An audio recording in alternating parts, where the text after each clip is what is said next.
Hi, guys. Um, Thank you for your willingness to have class in a different venue today. I just recorded part of that lecture and it was terrible quality, so I hope this is a little bit better. Um, I'm really not this red. I swear I look like an alcoholic, but I'm really not.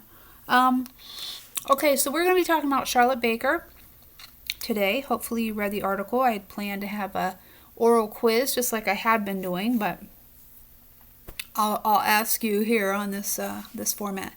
So this article starts out talking about some things that we've already discussed, and that shouldn't be too unfamiliar to you. So, for instance, on page 1, she talks about channels, multi-channel. Don't know why the coloring keeps going. Yikes. That's better coloring. Maybe I'll just stay back here. So channels should be familiar to you from Hatch. They hatch information. And then the second line of the article, she talks about dyadic. Dyadic obviously coming from dyad, meaning a group of two. So just wanted to refresh your memory on that. Also, there's a lot of information in the article it's just good to talk about in terms of how do you interpret it, because I have seen people struggle with it, or I personally have struggled with it. One example of that is in the second paragraph where it says Duncan's initial grammar or dyadic conversation posits two mutually exclusive states for each participant. Mutually exclusive is one of those things that people struggle with because they don't understand either what it means, or they know what it means but they don't know how to interpret it quickly. It just easily means it's either one or the other. It's mutually exclusive. So you're either the speaker or you're the addressee. That's it. So hopefully that's helpful to you. Speaker and addressee we heard before in the Del Himes information. That's how he talked about the listeners. So that's cool. And then we have some information at the bottom of 215 and 16 about how turns go. I'm just going to tell you what I have underlined in this article because maybe that'll help give you an idea of how to direct your learning. So, specific points on page 216 in the first full paragraph, that reminded me of the TRP thing that we've talked about with Shegloff, the turn relevance places. They call it specific points, which it's fine, it's what it is, but I want you to get to that place where you're looking at these things and saying, wait a minute, that sounds like TRP. So that's what it is. The simultaneous talking is interesting. That's at the bottom of the page. Basically, that's saying someone who is speaking in a spoken language can't really overlap someone's speech for very long. Whereas in sign language, because a spoken language, you're relying on hearing the person. And so if you're talking over each other, it's difficult to kind of make out what somebody's saying. But if you're using sign language, you're not overlapping someone's... yes, it's kind of distractive because you're already speaking in sign language, but you can look at someone and catch what they're saying a lot longer. And they have 1.5 to 4.3 seconds. So that's quite a long time. If you think 1,000, 2 1,000, 3 1,000, 4 1,000, it's a long time to be overlapping someone, but it's doable. In English, I have here, it's less than 5 seconds. No. It's less than 5/10 of a second. Excuse me. I don't know if that's in the article or I heard that or something, but I have written down that that's the case. Part of the oral quiz tonight would have been what's a regulator. So I'll start with Melanie because you're on my left. How do you define a regulator? And hopefully Melanie would have said what's described here on the top of 217. Acts which maintain and regulate the back and forth nature of speaking and listening between two or more interactants. Those are regulators. That's what I want you to know in terms of that. Then Weiner and DeVoe had 4 sets of regulators. This article talks about 3, but I want you to know that there are 4. In initiation, continuation, shift, and termination. The article does not talk about termination because it's kind of like, that's the end, so what is really there to say? But initiation, continuation, and shift are explicated in this article, so I want you to be able to know those. Another word, let's see, that would be Bethany, because she's to the left of Melanie usually. No, take that back. Patty. Thought you were getting away with it, didn't you? Patty, I would have asked Patty, what is another word for regulators? And hopefully she would have said signals, which is on page 217, which is what Duncan called them, signals. So there is a typographical error at the bottom of 17. Don't know if you know that. Okay, so it goes into 218. It talks about the different types of regulators, and hopefully you understood that when there's a plus sign, gaze, that means that there was eye contact or it did happen. And if you have a negative sign or a minus sign, that means it wasn't there, it wasn't observed. So it's kind of akin to when someone says, "Gosh, I don't know how to drive a stick shift," and you do, or you can do a skill really quickly, like when people flip the pencil around in their fingers. It's you know how to do it, but it's very difficult to explain.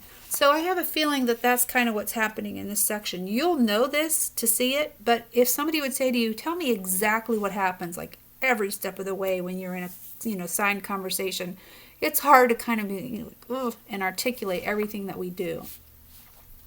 So initiation, obviously, initiation means to start. That's what they're saying. They're starting conversation. So the speaker initiates turns by raising and extending hands out of rest position. I think it was last week or the week prior I had talked about rest positions. Where your hands actually are means something. And when a deaf person's hands are somewhere on his or her body, it means something. And you should be doing something when you see that happening. My eyes look so blue on this computer. I should always speak to people in front of this computer. So you're going to raise and extend hands out of rest position. So rest positions are things that the article talks about, and we'll talk about that a little bit more as we go along. Followed by an optional indexing, touching, or waving a hand in front of the addressee to get his or her attention. You guys have seen people say, researchers asked 100 people in the United States, "What's your favorite kind of toothpaste?" And, you'll see people say,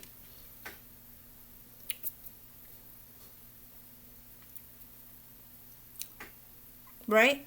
They're really not there for us to get their attention. That's kind of a constructed dialogue thing where the people aren't there. Okay, we're not really asking 100 people in front of us in sign language. The researchers did, but we're not. We're just acting like it. And it's not like we got their attention on the street, although that's certainly how research could have happened. But people do those attention getters when they're interpreting because that's what deaf people do. So, optional head or postural lean toward the addressee. Usually a negative gaze or no gaze at the person when beginning a statement after first making sure of addressee's attention. So if you're somewhere and somebody wants to get your attention, you look at them. They may break eye contact with you for a second as they're mulling over their thoughts or thinking about something, but then they're going to look back at you. You, as the addressee, are going to keep your gaze at them, though. When they look away, you're not going to look away. Of course, new interpreting students do, or new signing students, especially when deaf persons, I have done this so many times. Big eat fish. Deaf people will look a certain way, and so, we look back a certain way too, but what they're doing is usually doing a constructive dialogue type of thing, and for a long time, I got sucked into that.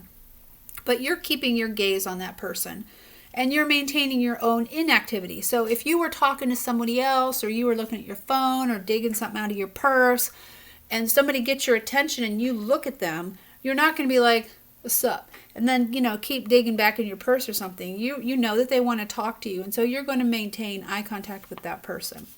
So all that is to say that's an initiation. If somebody is going to start conversation with you, that's what you're going to do. Now, a continuation, which is a different type of regulator, obviously a continuation means that you're going to be continuing conversation. The speaker signals that encoding will continue after a proposition, information package, or after a short pause by breaking gaze, optional increase in signing speed, not returning to a rest position. So there's optional filling of pause with movements that indicate thinking, looking up, furrowing brows, slight shaking of index finger or palm, postural shift, or holding last sign made during pause. Now, like we said in the, I think it was the Hatch thing where we said that if a deaf person wanted to continue conversation, they break eye contact. If a hearing person wanted to continue conversation, they maintain eye contact. So those two things are very different. So the speaker signals that encoding will continue. So I'm signaling that I'm going to continue after I do, this proposition or this phrase or sentence or a thought, but I may show that I'm thinking about it. I don't want to give up. I don't want to give up my turn. I want to still have the turn, but I'm thinking. And so it's just kind of like when somebody wants to interrupt you and you don't want your turn to go, so you talk faster. So that's what deaf people are doing. So they're signing a little bit, possibly more quickly, and then you're not returning to a rest position. So it's unhelpful, I think, to not have the rest positions explicated further up in the article because we're talking about something we really don't know yet. So it's kind of difficult. But the addressee during that maintains eye gaze at the person. There's intermittent low-key changes in the physical state, head nodding, smiling, postural shifts, facial activity expressing surprise, agreement, uncertainty, lack of understanding. When somebody's continuing in their turn, sometimes you're like, oh, for the love. Or, you're like, oh, I didn't realize you were done. Okay, go on. Optional indexing the speaker after each proposition. Optional short repetition of some of the speaker's signs. So if we're okay with the speaker continuing, we tend to, kind of encourage them to go on, just like as in, hearing people, if someone interrupts or something and you didn't realize the person was done, some people will be like, oh, I'm sorry, go ahead. No, go ahead with what you were saying. You were talking about your mom, or, they help you along in that. So the same thing kind of happens in terms of, they urge you to continue. That's when you want to continue your turn as a deaf person.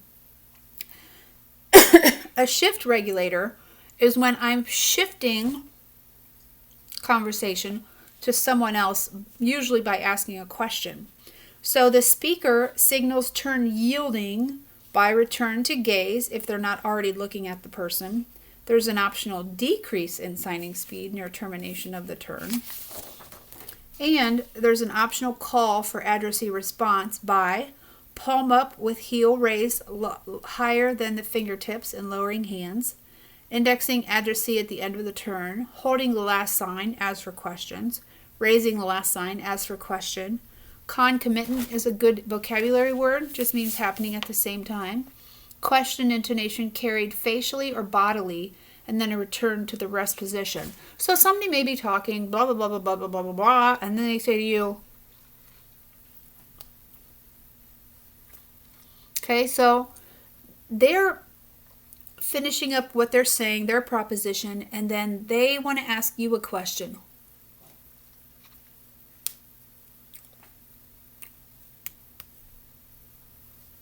Right? So they're going to ask you a question, and then they're going to come either to a full rest position where their hands are down at their sides, or a half rest, or a quarter rest, or, obviously their hands are out of signing space, and they're going to let you continue.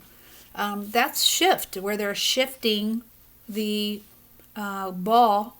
If y'all used to play Foursquare in school, where you'd have the ball and you'd, bounce it to the other person, they're bouncing you the ball. They're shifting it to you. The addressee, which is the other person in the conversation, signals turn claiming during speaker turn by an optional increase in size and quantity of head nodding, often accompanied by a concurrent increase in the size and quantity of indexing the speaker. Optional switch to palm. Movement out of rest position to get speaker's attention may include indexing, touching, or waving hand in front of the speaker. Switching to negative gaze when the speaker is looking at you may include postural shift, looking up as if thinking while preparing to sign. Facial signaling of forthcoming question, disagreement, etc. Initiating turn or interrupting and repeating the first few signs until the speaker is looking at you and has yielded the floor, or until speaker suppresses addressee's turn claim. So you're doing some things as someone is now asking you a question. They want you to participate in the conversation now, or it's back to your turn or whatever. And so usually you'll see some people, they start shaking their head like, I knew this question was coming, or I know what you're asking me. Hold on, let me think of my answer. And so, you may start to talk in whatever way that you're getting attention, or now you're showing that you're thinking, or that you're now, oh, you want to talk to me? Okay, well, let me gather my thoughts now because you're starting. It's now your turn. Okay, so now we finally get to the rest position. And you notice it says the data here does not include any termination regulators. That doesn't mean there aren't any. That just means they didn't talk about any. And to be real truth with you, I don't know what that would mean. Maybe just like, right? Because you're terminating your turn. It's ending. So I don't think there would be a lot to say. But it is one. So remember that there are 4. So the rest positions, I have little pictures. Go ahead, you can laugh. Did you draw pictures? Okay, so full rest. The position referred to in this paper as full rest corresponds to a maximally relaxed state in which the addressee is attentive to the speaker and is not physically preparing to perform or performing a sign. And they give you some examples of Lisa and Mary from their data. But somebody who's got their hands down, they're not involved, or their hands could be busy, but they're not up at their waist, they're not up near, active space, they're doing something else. They're engaged, or they're down, or they're folded, or something. When the hands are at half rest, okay, so it says, sorry, I was rushing myself. I'm right here. Says any hand or arm movement upward and outward from this position then can be viewed as a step toward increased muscular tension, indicating a movement toward commencing speech. So my point is, if you see someone do that, you would be in error if you didn't say anything as an interpreter, not as like I'm a fellow conversant in a conversation. But if you were interpreting and somebody did that, let's say you were interpreting in a class, or you're interpreting at, the doctor's office. I would still do something just to show that this person wants to sign. I might clear my throat. That makes sense to people who use English or speak, because they know sometimes when people clear their throat, they're getting ready to talk. Sometimes you hear that inhalation of breath. That may be too soon to do that if someone's not totally ready to communicate. They're just, showing maybe that they're gearing up for it. That may be too precocious of a move. But certainly you need to do something, even if that's only saying like, uh-oh, their hands are coming out of, a full rest. I need to get ready to do something. I'm ready to talk. I cleared my throat. When the hands are at half rest, or at the waist with the palms facing toward the addressee's own body, the addressee is still demonstrating attentiveness to the speaker, but is either preparing to interrupt or anticipating that the speaker's turn will end soon and that the addressee will then respond.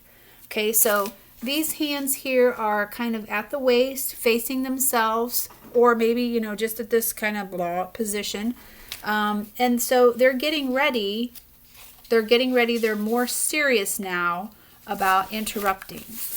Let's look at page 221, this quarter rest position. Okay, so you have one hand higher than the other. So this quarter rest position here refers to addressees resting one hand, usually the dominant hand, against the body above the waist. This position is primarily found during discourse involving a rapid exchange of turns, since it maintains the dominant hand very close to neutral space, and thus requires the least amount of effort toward transfer into the speaker role. When one hand is in quarter rest, the other is usually at half rest. So definitely when you see somebody do something like that, you need to be saying something like clearing your throat, breathing in, saying, well, I have something to say about that. Or if you see somebody, doing this, you might say, I disagree. And then once people look at you, then, you can have the deaf person go. You may think that's too presumptuous, but having done this for 20 years, you have to get that person a turn, especially in a classroom situation, because people will not wait. They just truck on with what they want to say. And, here's the deaf person trying to be polite and raising their hand. And sometimes it's not beneficial. So you need to say something to get them on the merry-go-round. Especially important in Sorensen, because I think maybe some of you have started going to Sorensen maybe this semester. But hopefully you've seen that, or you will see that. People have to do something to get the deaf person a spot. And so they may say something like, well, wait a minute. The deaf person maybe did not say, maybe they didn't say that, but the interpreter knows that they have to do something to get a turn. Especially for East Coast calls, Massachusetts, over there, and, way East Pennsylvania, New Jersey, New York. Those people do not wait. And it's really unfair. It's just like how it's unfair if you have a black person speaking to another black person through a white interpreter. It's just, now, technically, as of right now, they don't have a right to ask for a different ethnicity interpreter. They have a right to ask for a Spanish interpreter. They have a right to ask for a male or female interpreter. Excuse me. But they don't have a right to ask for, a black or African American interpreter. And I understand that by the FCC's mentality. However, having been the white interpreter in a conversation between two black girls or two black guys, it doesn't work most of the time. And it's just really uncomfortable, I think, to do that. So it's same thing. You have two people from the East Coast, and then you have somebody who's from the South, or, out California way. It doesn't work. The deaf person might be trying to get in there, but if it's not in there culturally of the interpreter, or they're not at least aware of it, that deaf person is going to get run over. They're not going to be able to get a word in edgewise. So be very careful when you're in positions like that. So quarter space is when somebody is wanting to interrupt. They want to say something soon. Page 221 there at the bottom. First A1B, it's the second paragraph. This single constraint makes eye gaze one of the most powerful regulators in sign, since it determines when an interactant can't speak. So this would have been my question for Katie. I would have said, Katie, what is the single most important eye constraint, or powerful constraint? Would have been eye gaze. On 222, it says deaf signers seem to be much more responsive to small movements in the periphery of vision, which are potentially linguistic, than our hearing persons. We know that, but so difficult, especially for somebody who's, I call it itchy face syndrome, which I have. I'm constantly, I have nerve damage up here, so I'm constantly scratching my eye. My eyes itch from allergies. So if you have a lot of allergies, you just are a big face person. So distracting for a deaf person. And I feel bad because having worked at Sorensen, when you're sitting there on hold, let's say, and so you say to the deaf person, and they go, oh, okay, great. And, so they do one of these deals. They turn to the side and they're typing on their computer. And I would be like, ugh, my face itches. So I'd do one of these deals.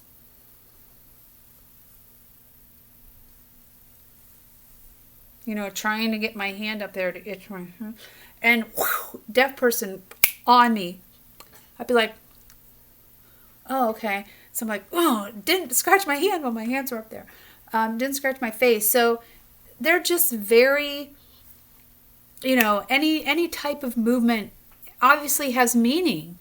That's like if we say something like, that starts with a letter, like shh, or I don't know. If we hear anything that potentially would sound like a word, somebody would be wanting to know what we were doing.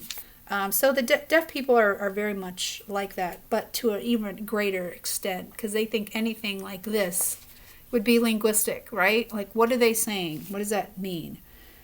So this repetition on page 222, the second paragraph toward the end, perhaps one function of this repetition is to ensure the addressee's processing of the entire communication where parts of it might have been missed due to distractions from the environment.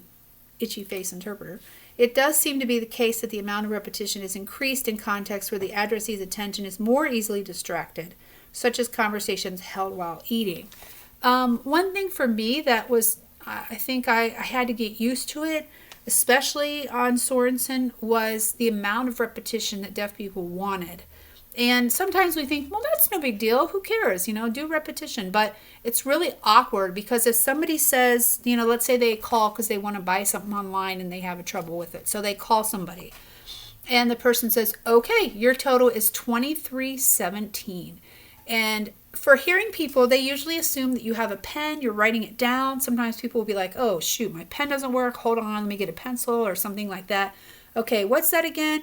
And so deaf people would, we'd say, can you tell me the total again? The person would be like, sure, it's 2317. And then the deaf person would tend to do something like this. And it just becomes like, oh my goodness, I just said this to you. Yes, 2317. So I think that has stemmed from a history of them getting taken advantage of, or miscommunications happening because the interpreter wasn't qualified enough, or it wasn't an interpreter at all, it was a friend, you name it. But for whatever reason, deaf people get really nervous about, I want to make sure, especially with money, and we can't blame them, but just be aware that that can happen. And so sometimes what we would do as the interpreter was say, when they say, we good? Mm-hmm. Yep, you got it. And we wouldn't even ask because we'd be like, okay, they've heard it twice. Pretty soon here, the other person on the phone is going to start getting suspicious, or like, is this person, what's happening here? So that was something that happened. So repetition can be used for emphasis too. I think I told you when I ran into John Bradley Jr. at Cedar Point and he had his rotator cuff done. And I didn't know what had happened. I thought maybe he had broken his arm or shoulder or whatever. And I said, what happened? And he, said, oh, I had my rotator cuff done. And I said, oh, man, did you hurt it? Because my dad got pinned against a bull and a trailer. He was taking a bull to get it butchered. And the bull pinned him and it tore the way the bull. So, I mean, you can be injured and hurt it. And I said, oh, did something happen? And he said, no. He said it like 5 times, age, which at the point I was like, we try to read that finger spelling. We're like, age. Okay, I got it. It's one word, but why didn't he just do this or something? Emphasis. So be prepared for that. Also on that page, it is socially rude in ASL discourse for an addressee not to maintain eye gaze on the speaker's face. I think we know that, but who knows? A priori, which is on the paragraph above that, means not based on prior study or observation. You tend to see that in research articles, so if you see that in one of our articles, you'll know that that's what it means. Okay.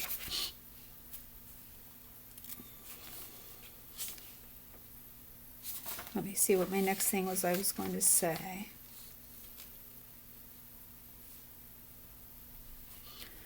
It says on 224, the termination of a turn is always marked by a return to plus gaze, so the addressee can initiate a turn. That might be helpful.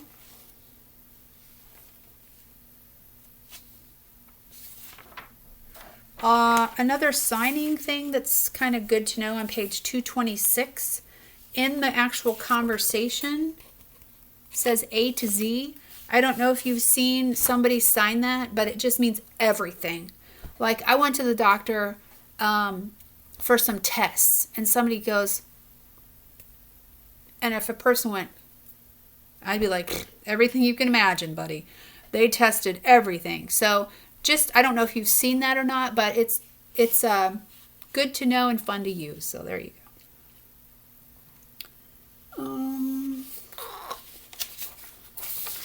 Let's see here.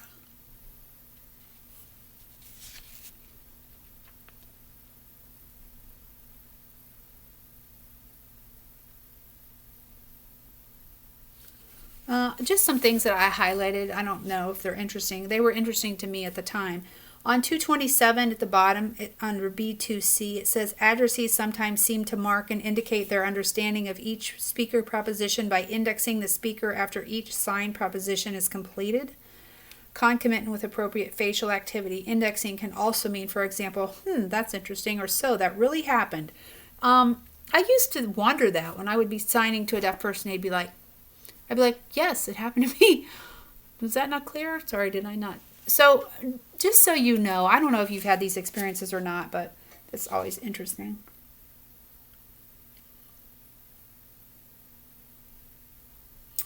Uno momento, por favor.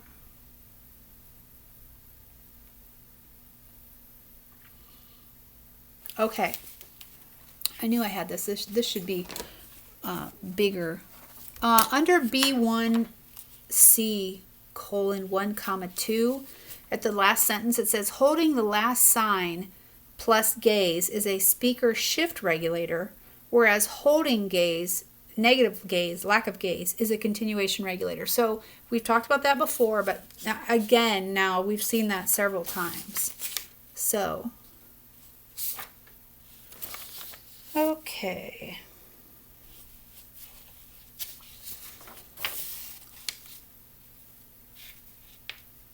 Donation, calling devices, similar to the function. Okay, C2A on page 229. I'm very itchy. See, I do this all the time. Or people who have bang problems because their hair is too stinking long. Also, deaf people are like, oh, what's up? So if you're interpreting and you do that, you need to stop. C2A, similar to its function in oral conversation, an increase in the sign and quantity of head nodding can signal addressee turn claiming.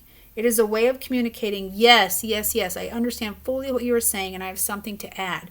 I'm sure you've seen somebody do this where somebody's talking and the other person's like going, I mean, they're doing it faster, faster, faster, bigger, bigger, bigger because they want to claim the turn. They want the ball to be in their court for four square.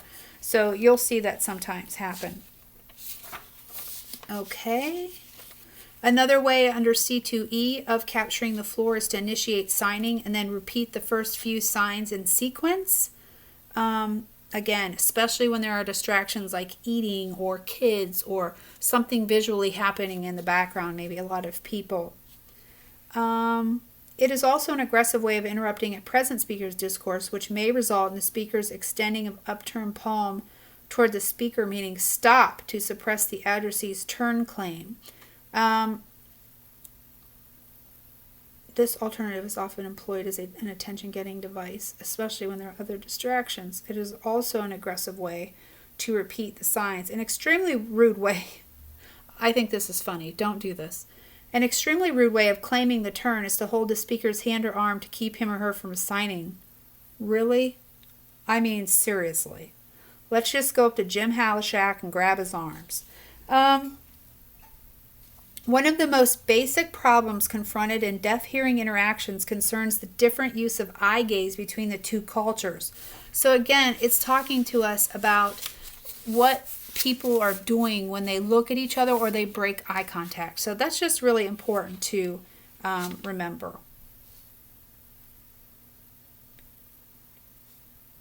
Grimacing. Maybe you've heard people say that to you of, deaf people always look so angry, or they always look so this or that, or intense. So that grimacing is talked about at the bottom of 231. Just something to keep in mind. So if somebody said to you, hey, what is up with deaf people? And why do they always look so mean or angry? Or why do they grimace or make faces? You know, you need to be ready to have an answer to that, just as you need to be ready to talk about, you know, your role, you know, introduction, or to have a quick way to talk about what RID is, or CODA, or mainstreaming, or residential school. So you will get asked these questions, and you can't always be like, oh, well, I'll just, you know, ask the deaf person, will interpret it. Because sometimes the deaf person's out of there, and you're left, and you're the next best thing to a deaf person. And so people will ask you, hey, what's the deal with that? So you just have to be ready to, you know, give a response. 232, for example, some people feel slighted when their last syllable is chopped by another's turn initiation. Responding too quickly may give the impression you are not as interested in what has just been said as you are in your own reply. On the other hand, a late response is sometimes associated with lack of understanding, possible disagreement, or even disinterest, all of which make the other person uncomfortable. Proper timing of turn exchanges requires an ability to read and respond to each other's shift regulators. Many hearing people find it extremely difficult to follow effectively conversations between 2 or especially 3 or more deaf interactants. So you'll have to tell me if that's something. Next paragraph, even when hearing people are signing and speaking, there is a strong tendency to rely still on oral language behavior to signal turn taking. In addition, many of what are sudden, unself-conscious movements to the hearing person, such as scratching, raising a hand to cover the mouth to cover a yawn, are distracting because it could be potentially linguistic. So again, you just have to watch what your hands are doing and not have itchy face like your teacher does. It talks about channels again on 233 and number 2. Neutral space on 234. You should know what neutral space is, but just in case you don't, is the area of the signing space in which a very large number of signs are made.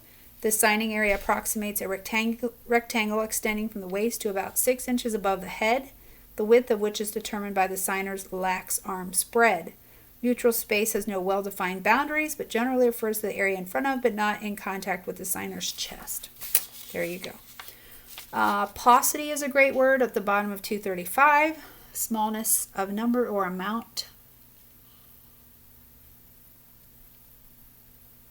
235. I like to give you tips on things to do because they show that you're a native.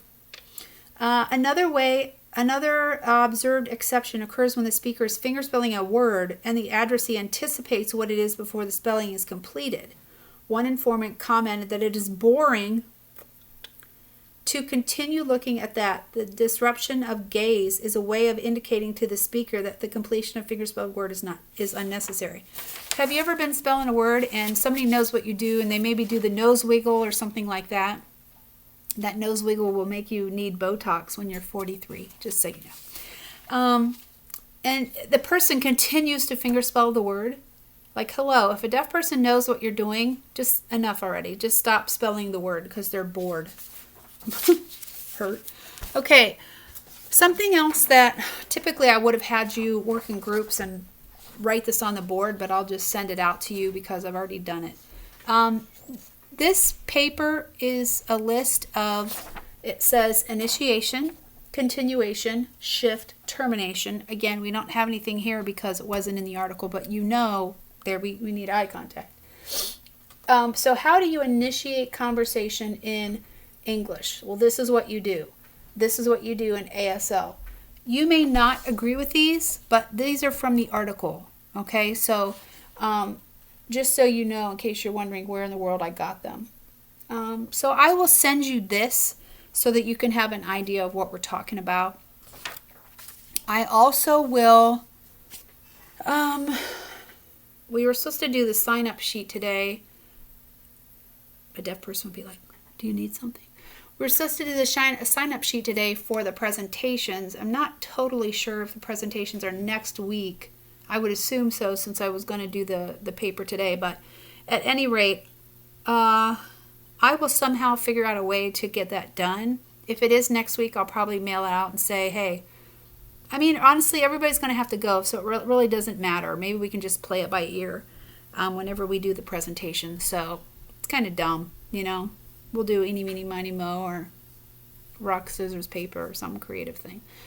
So that's the scoop. That's what we were going to talk about tonight, and we were going to draw it out a lot and have a lot of fun voicing and signing practice. But we will do that next week.